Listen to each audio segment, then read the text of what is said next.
love him, want to forgive him, go for it. But don't let him back in easily. And you did. You got grace. You got time. You got effort. You got whatever. You're lost. You're lost. I'm your mom. Have y'all spoken at all? No. Even when the nigga was cheating on you, I had your back. Even when he went viral, the girl say she was effing Cenat, balls deep raw. I had your back. Had his back. I mean, for you. I don't like him at this point, don't get me wrong. You don't talk about me. You don't push the agenda you push. Her mind is gone. Her soul is lost. This is like kind of scary at this point. Like, you have identity issues because I have another daughter who actually looks like me. You understand? And you mistreat her. But yeah, you over there posting Cenat's sister, who you don't know. My sissy I love so much. You don't even know her. So yeah, when you said, I'll take one sibling shopping, I said take Scarlett so y'all could bond. Scarlett says you don't even tell her you love her. And I do nothing but try to tie y'all together so you can love her. She needs you. But you posted Cenat's sister. Yeah, that's hurtful. That's weird to me. I have an empty home damn near. You're moving out. You in Brooklyn. Y'all going y'all separate ways.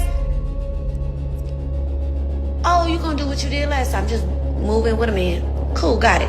Not mad. But for you to sit there listening, it's so much shit I've been there for you. Has nothing to do with materials. But love, support, protection. Stability. I should never turn my back on you. You lie to protect a boy. You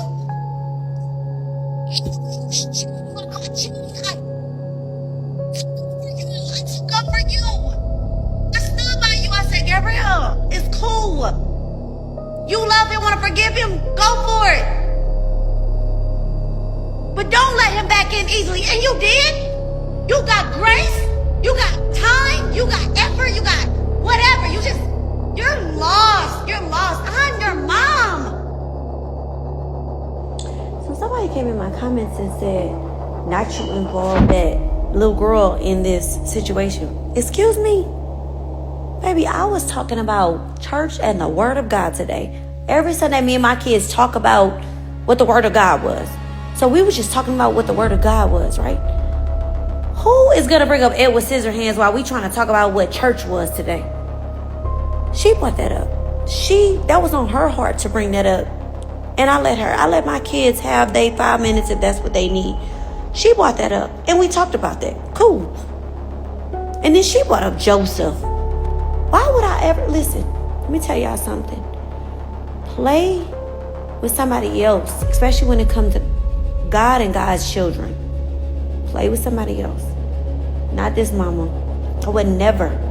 Which was why I said time and a place for something, because Scarlett was interrupting me. I sent her back upstairs. I'm not with that being with somebody for what they have. I'm not with that being with somebody for what they can do. I choose love and happiness over anything. Like, when I tell you I grew up having a lot of materialistic stuff. I can say this. I grew up with a lot of materialistic stuff. Like, everybody know. You know me? If you've been on me since I was a kid, you know I was a very spoiled kid. Like, I had everything. But I feel like what I was lacking in life, what I was lacking growing up was the feeling of just true love. Like, I felt like I didn't really have, I don't know, I never really just felt like love. Everything was just thrown at me. I feel like I hate to say certain things, but this is kind of like a vulnerable video. And I am exhausted. I'm sorry. But I gotta be honest. Seeing that video, it broke me. To say that you went through life alone, feeling alone, or that you didn't feel loved is crazy. I've been a stay-at-home mom for 15 years, y'all. 15. That was so I could be there. And I was there.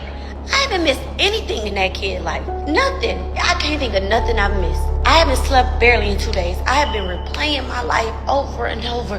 The more I replay my life, the more proud of myself I am, actually. Like, to say you went through life alone and unloved, I don't ever want to compare my life to my child's life, because I didn't choose my life as a child, but I chose definitely to the best of my ability what hers could look like. You don't even know what a fucking bad day is, and that's just how I feel. Some people could think I'm wrong, but that's how I feel. That's how I stand 10 toes down. Like, there is kids that's going through life alone and unloved, and I can advocate for them. I didn't have a mom. I didn't have a dad. I didn't have grandparents for real. I didn't have family like that. You know what I mean? Like, my life was really hard, you know, especially due to my mom. Which is why this hurts so much. My mom didn't even give me a decent life. We were poor. I was poor. It was years. Sometimes some years I only had one pair of shoes, no socks, no matching socks, no clean panties, no this, no that, nothing. Still. What? Just 2-3 years ago, I took my mom to Turks with my kids, trying to rekindle with my mom. I have told Gabrielle, no matter what, baby, I love you. You're not gonna go through this life without, as long as I got blood, sweat, and tears and breath in my body, you're not gonna go through this life without me. She never had to. I think that's why this just hurts so much. And don't get me wrong, that Gabrielle's dad was never around, y'all. Never. Gabrielle's dad come from a decent family. Gabrielle is her dad's only child. I have 5 kids. 5. And I have custody of my niece. The same year I had my last kid, I gained custody of my niece. It's just ridiculous, you know, and I don't want to condemn her dad or convict her dad or go down that road, because I have forgiven her dad. I have talked to him. Shit, she just had a 21st birthday party. I threw that for her. She didn't even want to. I was like, no, baby, I've been waiting on this day. Through her big, beautiful birthday party, I invited her dad. You know what I mean? But Gabrielle's dad was never there. Yeah, but it's just like, I fought for this girl. Like, I seen somebody in the comments say, because her mama was outside chasing rich niggas and wasn't at home with her daughter. Baby, I don't gotta chase a fucking thing that I attract, okay? You don't chase what you attract. Rich niggas come dime a dozen. Always have. Even when I was that young girl, getting it out the mud, working at the casino, working at night, getting my baby to school, doing what I gotta do. Like, y'all don't know me. Don't speak on me. Get out of my comments. Get out of my DMs. I don't give a fuck. The reason I'm speaking on this is because I have never in her whole life went to the internet with my problems. I never bashed her dad. I never talked about how he never showed up to one birthday. Not one, and was invited to all her birthdays. He never showed up. He came to her 18th birthday party. Well, 18th birthday trip. And that is where me and her really fell out. She called herself inviting her dad on the Aspen trip that I was helping, that we were planning for her 18th birthday party. I'm like, sweetheart, I'm not going on a birthday trip with you. Your dad has never showed up. He ain't never been there. And mind you, a couple years prior, he called himself going to the courts and lying on me. I still won custody. Still did that. Still fought for her.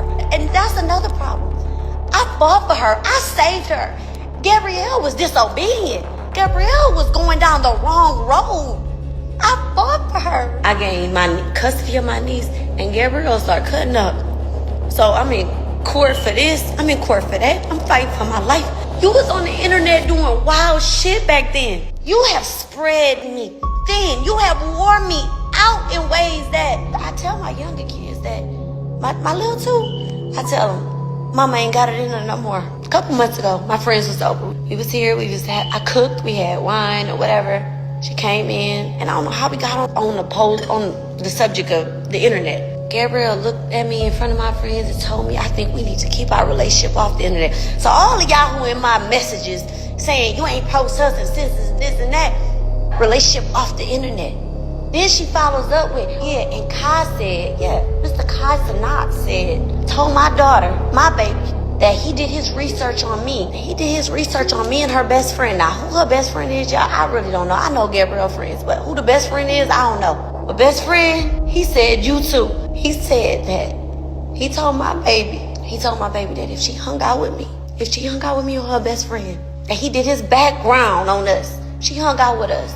It's so hard to even fucking say that her reputation would be ruined. I was just mind blown. Like, and then when I think about this, like over the past couple days, like, how's it not? All you do is sit down, different sorts, different kinds, you know, different backgrounds, different reputations. All you do is sit down with rappers with different reputations. You love a sit down, but you telling me you never even thought. You never thought to sit down over a glass of water with me. And that's cool. You know what I'm saying? You don't got to fuck with me. I never gave a fuck. What you won't do is turn my baby against me. You got so much to say about me, but you get on the internet and say, Gabrielle is this, Gabrielle's that, Gabrielle's God-fearing. That's from me, baby. Prayed up. I pray over that girl. I pray for her. I've been telling her to go to church, and she's been going the past couple, weeks? You've been with her, a year and a half now? That's her mama. You say she could cook so good, she could clean, she this, that. That's her mama. You say she from Louisiana? No, she not. She was born there. Gabrielle's been gone from Louisiana since she was 2. I'm from Louisiana. So that Louisiana girl in the kitchen praying for you, she get that from her mama. I ain't never got on this app and bragged and said, oh my God, Kai said my daughter was this. Oh my God, I did a good job. I ain't never came to this internet for validation. My point is, Gabrielle, you ain't never, the way you treat me, the way you treat your siblings, the way you treat us lately. I don't know who you are, boo. I pray whatever your little heart desire. I've always been praying this, that, and the other. And now that you got this internet attention, that's what you doing? We ain't gonna do that. I don't deserve that. I don't deserve that. I was there. To talk to my daughter about me is crazy. Our hoodies are back, fresh and cozy. The cool weather is here, and so are your favorite style hoodies, back just in time for the holiday season. Made with comfort, culture, and confidence in mind. These hoodies make great gifts for friends, family, or yourself. Rock them through fall, winter, and the holidays. Because comfort should always come with style. Why, you'll love them. Urban-inspired design, unisex perfect for both sizes small to 4X limited. Our inventory is limited, so don't delay. Once they're gone, they're gone. Order today at nightanddayherbals.com.